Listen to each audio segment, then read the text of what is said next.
Lula, como é que está essa discussão em Brasília da reeleição? Qual o papel do PT? O PT aprova a reeleição ou fica com o Maluf nessa discussão de reeleição só depois de Fernando Henrique Cardoso? Qual o papel hoje do PT? Bom, primeiro, boa noite, Marquezine. Segundo, dizer para você que o partido tem uma posição com relação à reeleição muito antes de qualquer outro partido político. Ou seja, nós somos contra a reeleição há muito tempo. Nós não somos contra a reeleição por conveniência. Nós somos contra porque não admitimos que a mudança do jogo, das regras do jogo seja feita durante o começo do jogo. As mesmas pessoas que hoje estão querendo aprovar a reeleição, em 1994, diminuíram o mandato do presidente de 5 para 4 anos, com medo que eu fosse o presidente da República, porque eu tinha 45% nas pesquisas da opinião pública. Essas mesmas pessoas, em 1994, não aprovaram a reeleição com medo que eu ganhasse as eleições.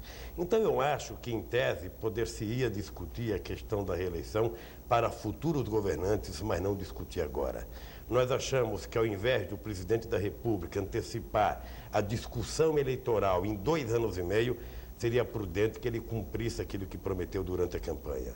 Seria importante que ele fizesse a reforma agrária, seria importante que ele liberasse os créditos para os pequenos e médios produtores rurais, seria importante que tivesse um projeto de política industrial para resolver o gravíssimo problema do desemprego do povo brasileiro, seria importante que ele resolvesse o problema da política tributária, seria importante que o presidente da República fizesse aquilo que ele se comprometeu durante a campanha, ou seja, resolver os principais problemas sociais que vive o povo brasileiro hoje. E ele esquece tudo isso e olha para o próprio umbigo. Em segundo lugar, Marquezine, há uma coisa na tua pergunta que você diz o seguinte, ou seja, vamos acompanhar o Maluf. Olha, em primeiro lugar, eu acho que não é privilégio de um partido de esquerda ou de direita ser contra a reeleição e defender outra tese. Em segundo lugar, eu hoje vi na imprensa que o ministro Sérgio Mota faz algumas críticas às pessoas que são contra a reeleição porque estão junto com o Maluf. Ora, quem está junto com o Maluf é o Fernando Henrique Cardoso, que teve o apoio dele em 94, que tem a sustentação dele no Congresso Nacional, que tem ministro dele no Congresso Nacional. Nós estamos numa posição muito tranquila, porque antes, inclusive, do Fernando Henrique Cardoso ser presidente da República, o Partido dos Trabalhadores era contra a reeleição e vai continuar sendo até que se discuta antes a necessidade de uma reforma eleitoral e de uma reformulação na política partidária.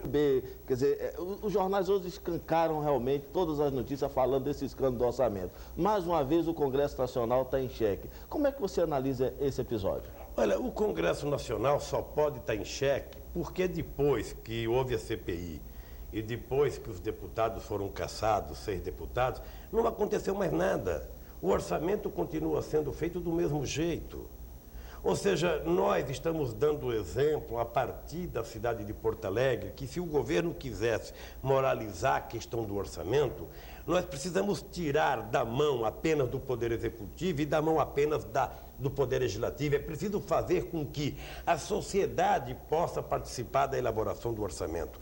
E eu não estou sugerindo nenhuma assembleia com 5 milhões de pessoas, não. Eu estou sugerindo que você envolva as entidades de caráter nacional, que você possa envolver, inclusive, prefeitos de capitais, para participarem da comissão que vai elaborar a proposta de orçamento da União. Quem sabe nós conseguíssemos moralizar essa questão de uma vez por todas, porque se afastou meia dúzia de deputados, alguns estão querendo voltar a ser candidato em 98, e aí nós estamos percebendo que as maracutaias continuam a acontecer na Comissão de Orçamento do Congresso Nacional. Lamentavelmente, os bancos estaduais no Brasil foram transformados em caixa 2 de governadores, de interesses eminentemente econômicos, de interesses eleitoreiros, e na hora que quebra, ou seja, os funcionários é que pagam o pato.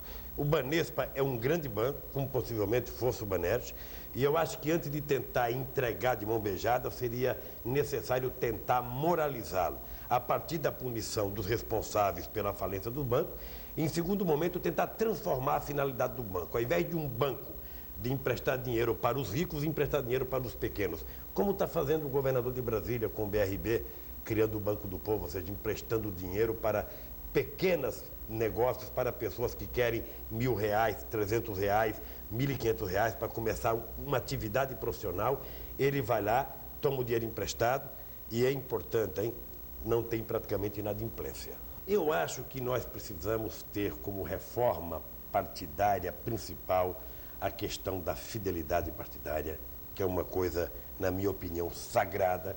Os partidos políticos só se transformarão em partidos políticos quando tiverem a fidelidade partidária.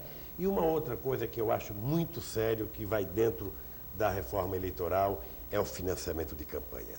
É preciso moralizar o financiamento de campanha, porque nesse Brasil, Marquezine, nesse Brasil as pessoas gastam milhões, milhões e milhões e depois descaradamente vão na justiça e prestam conta de tostões. Bom, eu quero, Marquezine, te agradecer e dizer para você que eu estou sempre dizendo que o dia que a gente tiver no Brasil centenas de debates como esses, programas que façam debate como Câmara Aberta, possivelmente a gente conquista a democracia um pouco mais rápido do que estamos conquistando. Muito obrigado. Obrigado você, Lula.